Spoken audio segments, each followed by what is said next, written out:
dengan konsep ilmu hari ini dapat kita memberi manfaat kepada orang-orang di sini kita, bukan setakat diri kita sendiri. Afdalu sedekah ayat ta'ala wal mar'ul muslimu 'ilman thumma yu'allimu akhahu muslim kata Rasulullah SAW sebagai sedekah apabila engkau punya satu ilmu kemudian kau kongsikan dengan orang yang lain, itulah antara sebagai sedekah. Ada ilmu share dengan orang. Rasulullah SAW juga pernah bersabda dalam sebuah hadis mafhumnya, yang paling baik antara kamu adalah orang yang mampu memberi manfaat kepada orang lain. Dan untuk memberi manfaat kepada orang lain, pertama kita perlu bimbing diri kita jadi manusia yang terbaik terlebih dahulu. Bimbing diri kita jadi manusia yang terbaik. Allah Subhanahu Wa Taala berfirman dalam Al-Quran yang berbunyi, "Wa ma khalaqtul jinna wal insa illa liya'budun." Tidaklah sebagai jin dan manusia semata-mata untuk beribadah kepada Allah. Walaupun ibadah itu ada berbagai jenis, ada ibadah yang khusus, ada ibadah yang umum. Berbuat baik, berbuat sesuatu untuk mendapatkan redha Allah Subhanahu Wa Taala itu juga merupakan satu ibadah. Dan Allah menyarankan kepada kita untuk membimbing diri kita jadi yang terbaik. Kerana satu ayat Quran Allah Subhanahu Wa Taala sebut, "Ya ayyuhalladzina amanu qu anfusakum wa ahlikum nara wa quduha an-nas wal hijarah 'alayhim malaikatun ghilazun shidad la ya'sunallaha ma amarahum wa yaf'aluna ma yu'marun." Wahai orang-orang beriman, jaga diri kamu. Allah SWT mulakan ayat tersebut dengan jaga diri kamu. Baru selepas itu Allah SWT sebut apa itu? Wa ahlikum nar, dan juga ahli keluarga kamu daripada azab api neraka. Nah, wa kullu an-nas wal hijarah, yang banyak bahan makannya adalah manusia dan juga batu-batu berhala. Wa kullu an-nas wal hijarah 'alayhi malaikatun ghilazun shidad la ya'suna Allah ma amara wa yaf'aluna ma yu'marun. Yang menjaganya itu adalah malaikat yang garang, bengis, dan mereka akan melakukan seperti mana yang telah diperintahkan oleh Allah Subhanahu Wa Taala. Jadi Allah SWT nak kita bimbing diri kita jadi manusia yang terbaik. Bila kita mampu jadi manusia yang terbaik, insya-Allah dalam secara tidak langsung kita mampu bimbing orang-orang sekeliling kita jadi baik. Seperti mana yang dilakukan oleh Rasulullah SAW. Kadang-kadang tidak perlu menyuruh orang berbuat baik, ada setengah-setengah sebahagian dakwah baginda Rasulullah SAW kepada orang di sekeliling baginda, baik Islam atau bukan Islam sendiri. Ada sebahagian dakwah baginda tak buka mulut pun. Jadi bagaimana cara baginda berdakwah? Adalah dengan menunjukkan sifat-sifat yang baik, akhlak-akhlak yang terpuji, akhlak-akhlak yang baik, sehingga ia membuatkan orang sekeliling baginda jatuh cinta kepada akhlak baginda, jatuh hati kepada kepribadian baginda, dan membuatkan mereka hendak dekat dengan Islam. Itulah antara perkara yang patut kita contohi. Kadang-kadang tidak semua orang mampu nak mengajak orang kepada kebaikan. Ada semua orang takut nak bercakap, ada orang takut nak bersuara, ada orang dia segan nak mengajar. Bukan dia tak mahu, dia segan nak mengajar. Jadi antara salah satu cara dakwah seperti mana yang disarankan oleh baginda Rasulullah SAW, yang mana baginda buat sendiri pun, tunjukkan akhlak yang baik, tunjukkan sifat yang terpuji, sehingga membuat orang tengok bagus dia ni teringin dan nak jadi macam tu. Itu merupakan salah satu jalan dakwah yang telah dipamerkan oleh baginda Rasulullah SAW. Dan seperti mana dalam kitab yang kita selalu berulah ini bersama dengan saya mengenai indahnya akhlak Rasulullah SAW, ada beberapa bahagian akhlak Rasulullah SAW yang akan kita kaji ataupun kita pelajari bersama. Akhlak Nabi itu banyak akhlak mulia yang ada dalam buku ni sikit dia. Hatta macam buku pun banyak yang dapat kita pelajari daripada sifat terpuji baginda Rasulullah SAW.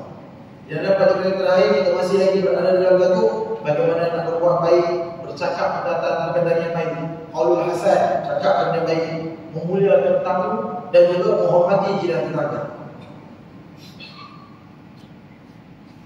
Dan dalam perangkat terakhir yang saya berada bersama-sama dengan anda hari ini, kita masuk kepada bahagian yang mana ditulis Imam Ahmad dan juga Imam Al-Lais bin Sa'ad. Jadi kita baca dah dulu, saya tuan balik sebelum kita masuk dahulu. Ini satu perenggan last. Imam Ahmad dan juga Imam Al-Lais bin Sa'ad berpendapat selama 1 hari dan juga 1 malam. Mereka berhujah dengan hadis yang diriwayatkan oleh Ibnu Majah, memberikan penghormatan kepada tetamu semalam adalah kewajipan setiap muslim. Kewajipan setiap muslim bagi mereka yang mampu. Fattaqullah, banyak kali saya cerita sebelum ni. Fattaqullah mastata'tum, bertakwa kepada Allah semampu mana kamu. Jadi kalau seperti mana pendapat yang diberikan oleh diriwayatkan Ibnu Majah, Rasulullah SAW pada bersabda mafhum dia, layan tetamu kita dengan layanan yang terbaik selama semalaman, semampu mana kita. Nah, kalau dapat bagian terbaik, itulah yang terbaik, maka itulah yang Rasulullah SAW sarankan. Cukup selama semalam. Seorang sahabat bernama Uqbah bin Amir meriwayatkan suatu ketika para sahabat bertanya kepada Nabi Muhammad SAW. Bertanya, satunya bagus sahabat-sahabat ni, yang saya rasa patut juga kita, bukan saya rasa memang patut kita contohi adalah mereka ni pun berada bersama-sama dengan Nabi Muhammad SAW, hidup bersama-sama di zaman Nabi. Jadi secara tak langsung mereka sebenarnya orang berilmu, orang yang tahu banyak perkara. Sama-sama dengan Nabi, pergi perang sama-sama, solat sama-sama, maknanya bersantai, duduk bersama-sama dengan Nabi. Sudah pasti orang berilmu. Tapi satu daripada para sahabat ni, apabila ada setengah perkara yang dia tidak faham, dia tak suka buat jawapan-jawapan sendiri. Dia tanya direct kepada Rasulullah SAW. Sebab Nabi Muhammad SAW pernah bersabda dalam sebuah hadis, as-su'al miftahul ilm.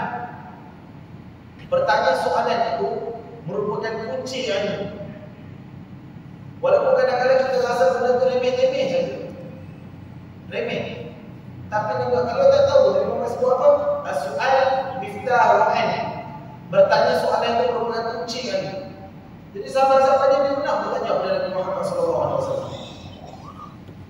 Dia kata, Tuhan telah mengutus kami untuk mendatangi sesuatu kaum. Dia kata Nabi Muhammad lah, Tuhan mengutuskan kami untuk datang kepada sesuatu kaum. Sampainya kami ke tempat tersebut, mereka tidak menghidangkan apa-apa pun kepada kami. Bagaimana menurut pandangan Tuhan mengenai kaum tersebut? Benda tu remeh je. Dia pergi tempat tu kaum, mereka tak hidang apa-apa. Hukum dia apa? Tanya lagi. Kalau kita kan, kita boleh fikir sendiri, tapi sahabat-sahabat ni sebab dia nak penjelasan. Itu hebatnya sahabat-sahabat Nabi walaupun mereka yang orang boleh. Pada pendapat Tuhan bagaimana? Tanya pada Rasulullah SAW. Maka baginda Rasulullah SAW jawab, apabila kalian mendatangi satu-satu kaum dan mereka memberikan kepada kalian hal-hal yang selayaknya diterima oleh tetamu, maka terimalah. Namun apabila mereka tidak melakukan itu, maka ambillah hak kalian sebagai tetamu yang menjadi kewajipan mereka dengan cara dan ukuran yang sewajarnya. Tengok cara Rasulullah SAW jawab. Jawapan ini secara tidak langsung memberi kesedaran kepada kita yang bertandang sebagai tetamu dan juga kita yang menyambut tetamu. Tak berat sebelah pihak. Jawapannya sesuai untuk kita yang bertandang sebagai tetamu dan kita sebagai tuan rumah yang menyambut tetamu. Apa yang disebut tadi? Bila mereka memberi sesuatu yang selayaknya diterima oleh tetamu, maka terimalah. Maknanya Nabi Muhammad nak beritahu, bila seorang tu datang, dia layan dengan layanan macam ni, jangan nak minta-minta lebih, jangan. Yang mana selayaknya untuk kamu. Kita pergi bertandang rumah sahabat, orang wanita kan, dia bagi ayat kosong contohnya, dia ada. Sebab itu bukan selayaknya, itu yang mampu dia bagikan barangkali. Dan mungkin itulah yang terakhir ada pada dia. Nah, minum itu tak layak. Dia bagi air kosong. Tanya orang pula, air kosong yang rumah tak ada gula, buat kopi ni, terima apa yang selayaknya kamu terima lah. Sebab Nabi kata bagi layan tetamu dengan cara yang sewajarnya. Baik.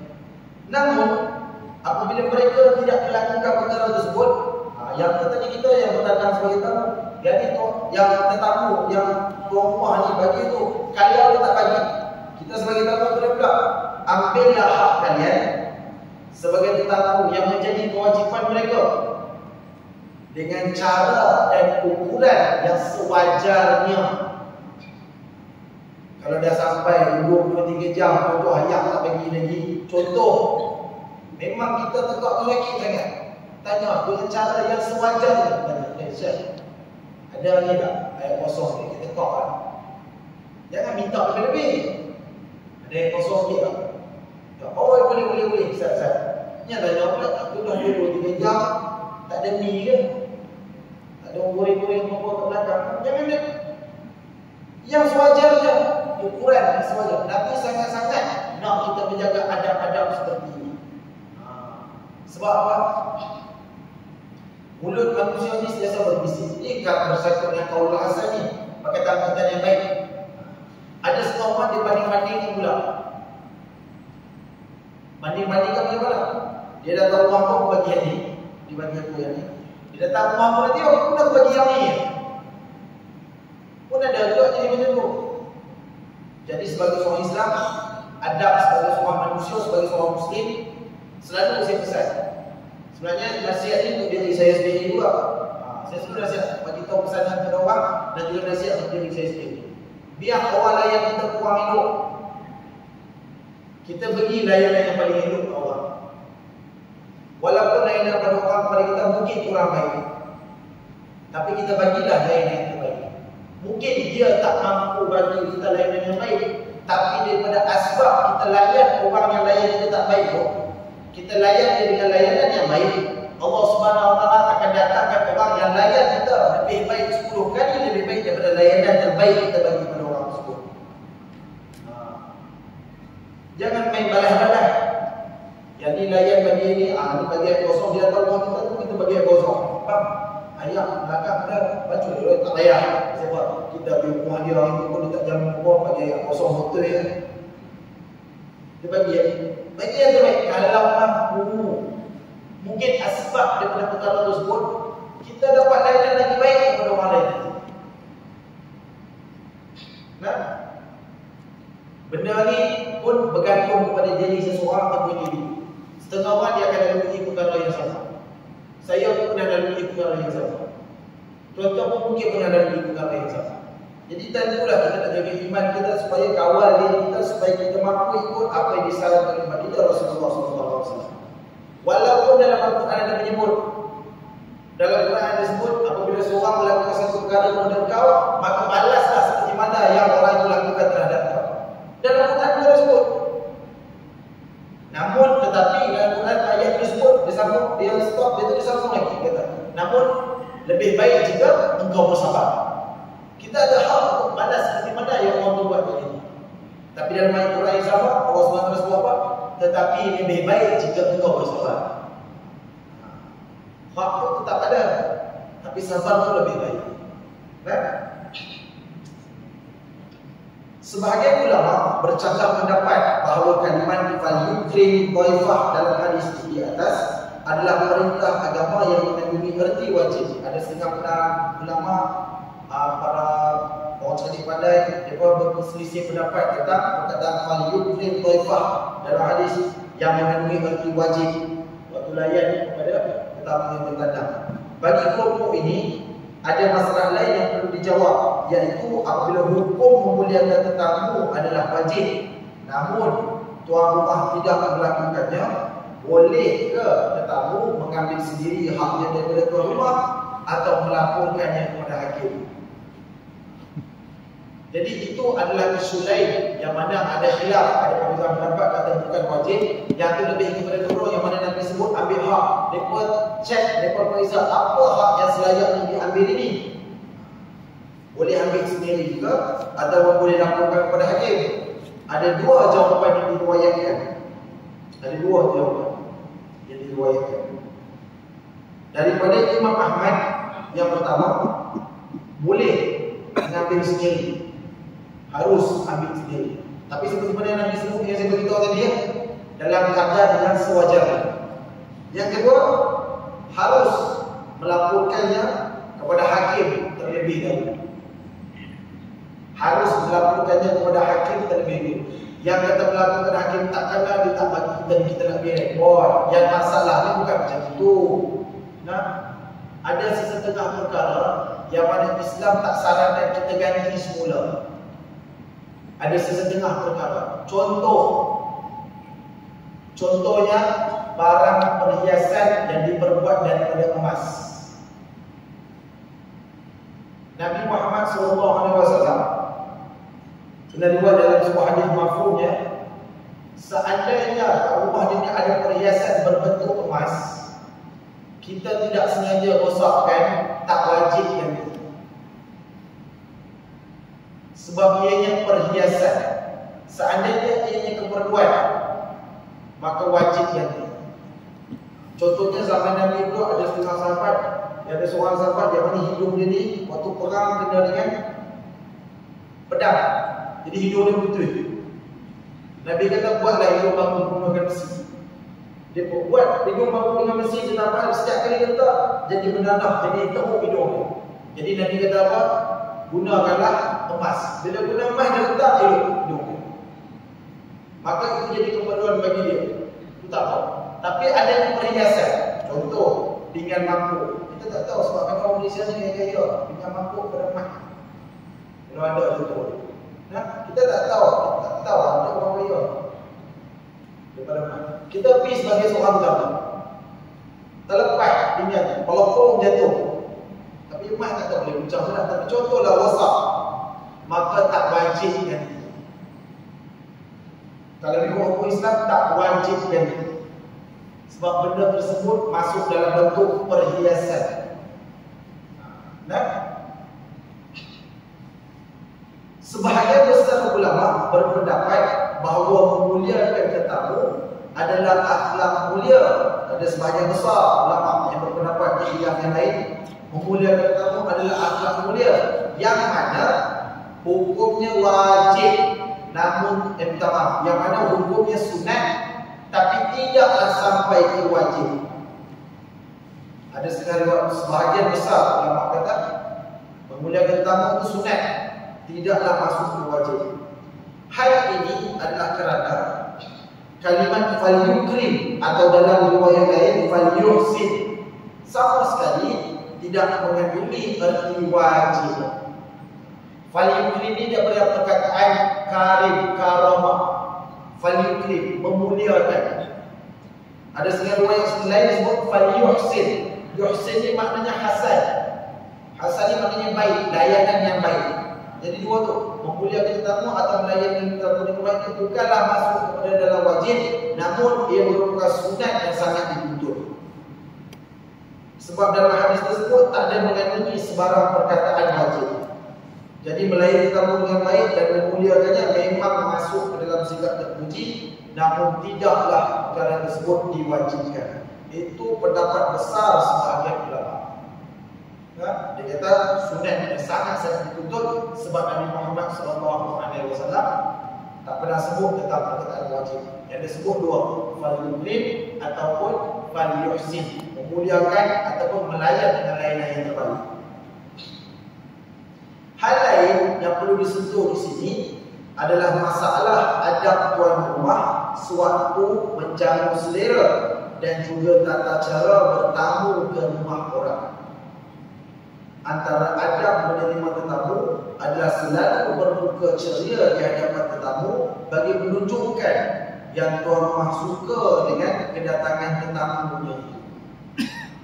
Rasulullah SAW baginda adalah antara orang yang paling murah dengan sekumpulan. Jadi apabila orang datang bertandang dengan rumah kita, mungkin kita tak dapat bagi layanan yang sangat baik semampu mana kita je apa yang kita boleh bagi. Tapi percaya, andainya kita bagi muka yang elok, layan dengan keikhlasan hati kita, insya-Allah orang yang bertandang pun dia akan rasa senang hati dengan cara kita menyambut tetamu kita. Itu yang diajar ataupun disarankan oleh agama Islam itu sendiri. Ketika tuan rumah bercakap-cakap dengan tetamu, hendaklah ianya dilakukan dengan beradab dan mengeluarkan kata-kata yang baik. Selain itu, tuan rumah hendaklah menghidangkan makanan dan minuman yang dimilikinya. Pada hari pertama, hendaklah sajian yang dihidangkan yang istimewa yang berbeza dengan sajian seharian. Pada 2 hari selepas itu, tuan rumah boleh menyajikan makanan dan minuman biasa sebagaimana yang dia makan dan minum setiap hari. Susahnya Allah, ada yang tahu nak kena bagi makan sedap. Yang ni salah satu pendapatlah yang kata lain tetamu selama 3 hari itu. Nah, susahnya nak kena bagi makan sedap. Kena cakap benda baik. Ayat ini benda yang disarankan oleh baginda Rasulullah SAW. Dengan asbab macam saya sebut tadi. Siapa yang memudahkan satu urusan manusia di atas muka bumi Allah ni, Allah SWT akan mudahkan 10 urusan dia di akhirat pula. Mungkin kita sedang menyusahkan diri kita dengan melayani tamu dengan pelayanan yang terbaik. Tapi mungkin di atas asbab-asbab susah kita, setiap titik peluh yang keluar tu, disebabkan kita layani tamu kita yang terbaik, Allah SWT mudahkan urusan kita di akhirat pula. Itu yang sewajarnya kita buat. Nabi tak paksa. Nabi kata buat semampu mana. Tapi kalau dengan cara tersebut dapat memudahkan hisab kita di hadapan Allah SWT, apa salahnya kalau kita boleh buat? Nah, buat sebaik mungkin. Tentulah masalah menghidangkan makanan ini perlu disesuaikan dengan kemampuan dan tidak boleh dengan paksa-paksaan. Macam saya sebut tadi lah, sebab tu kata melayani tamu, layan jiran tetangga, dia berkait rapat dengan qaulul hasan, perkataan-perkataan yang baik. Macam mana kita bercakap dengan sahabat-sahabat kita, macam mana kita bercakap dengan orang-orang sekeliling kita, macam mana yang muda layan yang tua. Kerap kali kita beritahu orang tua hormat orang muda, hormatlah pada orang tua-tua. Tapi kadang-kadang lupa nak pesan, wahai orang tua-tua, layanlah orang muda-muda dengan layanan yang baik. Sebab layanan it goes both ways, seperti 2 cara. Muda hormat yang tua. Yang tua menunjukkan kasih sayang dan tua hormat juga dengan orang-orang yang dididik. Untuk menunjukkan bahawa Islam ini dia menilai seseorang bukan pada rupa paras dan keluaran dia, tapi yang Allah pandang itu pada hati dan juga amal dia. Nabi Muhammad SAW pernah sebut tentang benda. Nah, Allah tak pandang seseorang pada cantik rupa paras dia. Inna Allah la yanzuru ila suwarikum wa la ila ajsamikum, walakin yanzuru ila qulubikum, atau kama qala qulubikum wa a'malikum. Allah tak pandang seseorang pada cantik rupa paras dan keluaran dia. Tak kisahlah kita muda ke, tua ke, remaja ke, berusia ke, Allah tak pandang. Yang Allah pandang pada hati. Setengah riwayat sebut hati dan juga pada amal. Dalam surah Al-Mulk selalu kita baca, dalam masjid setiap malam baca, Alladzi khalaqal mauta wal hayata liyabluwakum ayyukum ahsanu amala wa huwal azizul ghafur. Allah ciptakan mati dan hidup, Allah nak menguji kamu. Yang mana salah satu daripada kamu yang paling baik amal dia. Yang tu Allah nak cek. Bukan pada usia, bukan pada umur, bukan pada bangsa, bukan pada kekayaan. Namun apa yang kita buat dengan anugerah-anugerah yang Allah SWT bagi kita. Ada orang Allah anugerahkan dengan usia yang panjang. Makin panjang usia dia, makin tunduk dia kepada Allah SWT. Ada orang Allah anugerahkan usia yang panjang. Makin panjang usia dia, makin jauh dia daripada Allah. Benar-benar. Ada orang Allah anugerahkan dia dengan kekayaan. Makin kaya dia, makin tunduk dia pada Allah SWT. Pada masa yang sama, ada orang Allah SWT bagi kekayaan. Makin kaya dia, makin lupa dia pada Allah SWT. Ada orang Allah uji dia kemiskinan. Makin dia miskin, makin dia tunduk sujud Allah. Ada juga Allah uji dia kemiskinan. Makin miskin, makin lupa pula dia dengan Allah SWT. Itu bergantung kepada diri kita sendiri. Allah takkan ubah ni. Inna Allah la yughayyiru ma biqaumin hatta yughayyiru ma bi anfusihim. Sesungguhnya Allah takkan mengubah nasib suatu kaum melainkan mereka berusaha untuk mengubah nasib mereka sendiri. Allah SWT buka jalan saja. Allah buka jalan, Allah hantar Nabi Muhammad SAW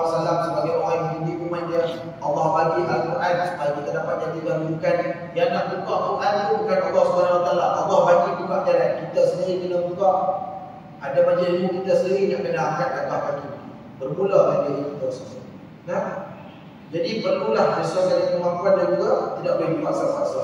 Imam Muslim meriwayatkan bahawa Rasulullah SAW pernah bersabda yang bermaksud, barang sesiapa yang beriman dengan Allah dan juga hari akhirat, maka muliakanlah tetamunya dengan hidangan.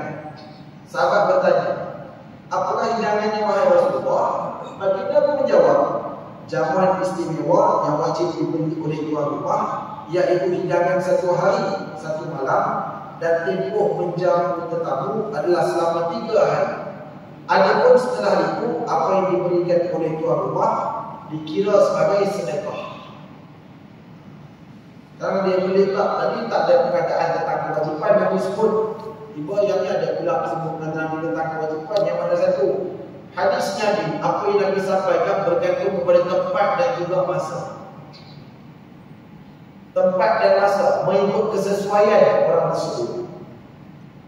Ketika itu sesuai untuk orang tersebut, maka dia pakailah hadis tersebut. Walaupun semua hadis Nabi itu boleh digunakan pakai dalam kehidupan kita, tak kira lah kita ikut Ramadan. Namun kesesuaian itu, sebab tu Nabi bagi banyak cabang. Nabi bagi banyak cabang. Contoh saya bagi supaya semua mudah faham. Ini kepada lelaki yang terutamanya. Contoh, Nabi Muhammad SAW pada bersabda dalam sebuah hadis mafhum dia, apabila suami itu berkehendak, maka isteri hendaklah melayan dia walau dia dalam unta sekalipun. Pernah dengar tak hadis ni? Ya kan? Nanti kalau siapa yang belum kahwin nanti nak pergi kursus nikah, ada lah yang buat kursus nikah tu bagi dia. Memang ada hadis Nabi tersebut. Seandainya musliman suami itu berkehendak, maka isteri hendaklah melayannya walau di belakang unta sekalipun. Nabi cakap, boleh guna pakai tak hadis? Boleh. Tapi Nabi bagi hadis ni bila? Waktu itu dia bagi kepada orang Islam yang berada di Mekah. Ada sejarah riwayat sebut di Mekah sebelum hijrah. Kenapa Nabi kata macam ni? Sebab ketika itu rumah jauh-jauh. Dan suami ni buat semua benda. Isteri di rumah semata-mata layan suami. Suami pergi kerja, balik hantar makanan. Dia keluar balik, dia hantar makanan. Ada semua suami urus. Isteri kerja dia, layan suami dia. Yang kata Nabi bagi tahu walau dia tak muntah sekalipun, kalau dia rumah dia jauh, dia duduk tak muntah, dia tidur pun tak tahu apa dia buat. Maknanya Nabi bagi tahu sebelum hijrah, waktu isteri memang tak buat apa-apa. Namun apabila sampai di Madinah, waktu seorang sahabat berjumpa dengan Nabi, dia kata, isteri aku berkehendak, isteri aku tak nak bagi. Aku berkehendak, isteri aku tak nak layan. Bukankah kau pernah sebut kalau suami berkehendak kena layan orang belakang kita sekalipun? Maka Nabi kita waktu itu kita duduk kat mana? Kat Mekah. Sahabat ditanya waktu itu kat mana? Waktu itu kat Madinah lepas hijrah. Lepas hijrah, para isteri dia tak duduk kat rumah, mereka bercucuk tanam. Mereka bekerja membantu suami. Jadi isteri Nabi kata, waktu itu isteri kau tak buat apa-apa, sekarang isteri kau bekerja. Maknanya ketika itu Nabi tak kata hadis Nabi hari itu Nabi padam, tidak. Tapi ikut kesesuaian. Selepas hijrah tu, isteri ni bekerja, ada rasa penat. Walaupun dia tetap wajib layan suami dia, namun sebagai suami dia patut faham bahawa isteri dia ni manusia, bukannya robot. Ada rasa penat, ada rasa letih. Itu yang Nabi sebut. Jadi mengikut kesesuaian. Yang hadis ini sebutkan wajib tertanya kepada yang mampu bagi, pada mampu layan selama 3 hari. Kalau mampu layan selama 3 hari dalam juga, maka dalam hari yang pertama itu bagilah hidangan yang terbaik. Yang hari kedua, ketiga itu pun bagilah cumbuan yang terbaik. Tidaklah sebaik hari yang pertama. Selepas daripada 3 hari itu dikira sebagai sedekah bagi yang mampu nak layan.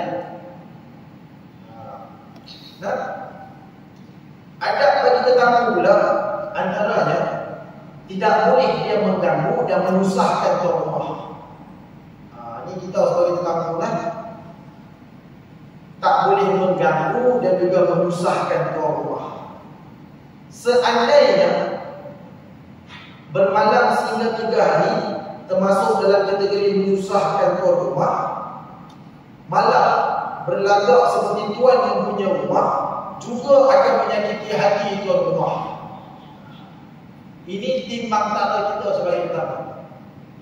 Kita ada hak untuk menerima layanan selama 3 hari seperti Nabi sebut. Dan kita tahu dia mampu. Jadi boleh layanan 3 hari. Rumah besar, bilik ada 12. Contoh. Nah, takkan nak layanan 2-3 hari. Tapi seandainya kita tahu keberadaan kita di situ selama 3 hari akan menyusahkan dia. Susah itu bukan saja dalam bentuk kewangan, teman. Hadirin yang dirahmati Allah SWT sekalian. Setengah orang kadang-kadang dia tak faham. Dia kata, dia ni apa yang susah, duit dia banyak.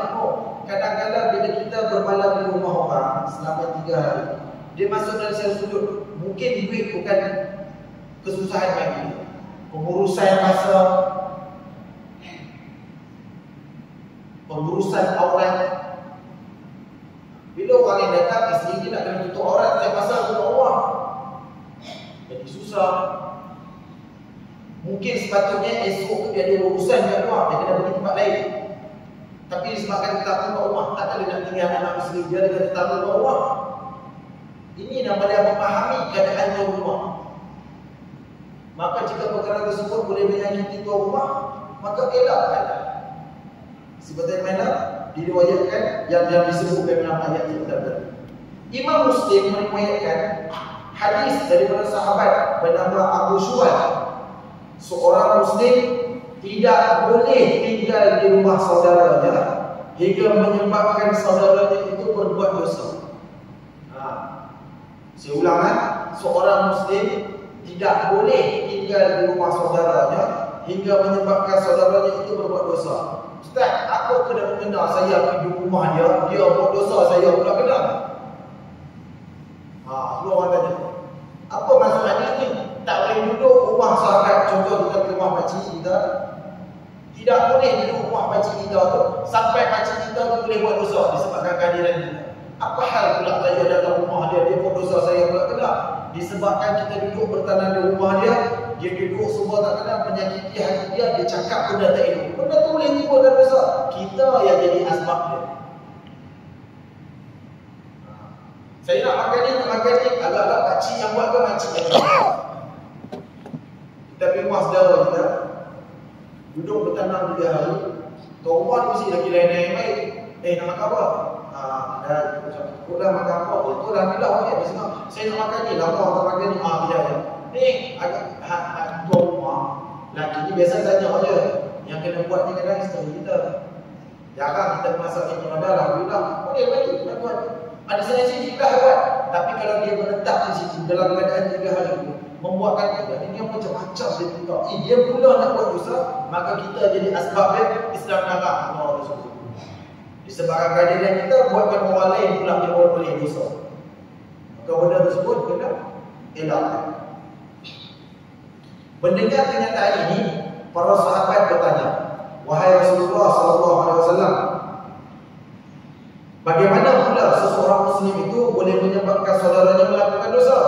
Seperti mana yang saya sebut tadi, antaranya yang dijawab oleh baginda Rasulullah SAW dia, apabila dia tinggal di rumah saudaranya itu, hingga tak ada lagi hidangan yang dapat disajikan oleh saudaranya untuknya. Kalau tak ada hidangan untuk disajikan untuk saudara tadi, apatah pula hidangan untuk diri dia dan juga ahli keluarga. Itu kata perkara tersebut menimbulkan dosa. Disebabkan layan katamu, dia tak mampu nak layan ahli keluarga dia dan juga ahli keluarga dia, isteri dan juga anak-anak dia sendiri. Walhal Nabi Muhammad SAW sebut apa? Orang paling baik antara kamu adalah orang yang paling baik dengan ahli keluarga mereka sendiri. Nabi Muhammad SAW sebut, yang paling baik antara kamu, yang mana paling baik dengan ahli keluarga sendiri. Tapi disebabkan layanan terhadap saudara ataupun jiran ataupun tetamu yang ditanam tu sampai tak ada makanan dapat disajikan, apatah lagi ahli keluarga dia sendiri tak dapat makan. Macam mana dia mampu jadi orang kalau dia tak mampu buat perkara itu sendiri? Sebab tu kena elakkan. Itu yang bagi Nabi Muhammad SAW. Dalam keadaan seperti itu, ada penyelesaian insya-Allah. Dalam keadaan seperti itu, Tidak ada salahnya tuan rumah meminta tetamunya pulang atau pergi ke tempat lain, terutama apabila tetamu tersebut sudah menginap lebih 3 hari. Terutamanya kadang lebih 3 hari. Kalau tak sampai 3 hari pun tak apa, boleh diharuskan tuan rumah meminta tetamunya pulang. Tapi kita sebagai tetamu yang datang bertanda, jangan tunggu sampai tuan rumah balik, suruh balik. Jangan tunggu sampai macam tu. Kalau tengok tuan rumah tengok jam dah 2-3 kali, tengok jam dinding dah 3-4 kali, faham-faham lah tuan rumah tu nak keluar, ada urusan. Kita tanya, tuan rumah ni bagus tak? Kalau orang di Malaysia ni saya nampak, ni bagus daripada dia. Kita ni jaga hati orang yang datang ke rumah. Kita memang nak keluar ni, orang datang, tengok jam. Hati tetamu pun tanya, nak keluar ke? Tak. Memang nak keluar pun.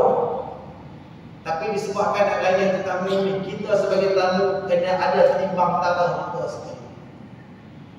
Kalau duduk dah lama, sampai ke tahap tetamu tu boleh tidur kat sofa lah tu, lama lah tu, contoh dia.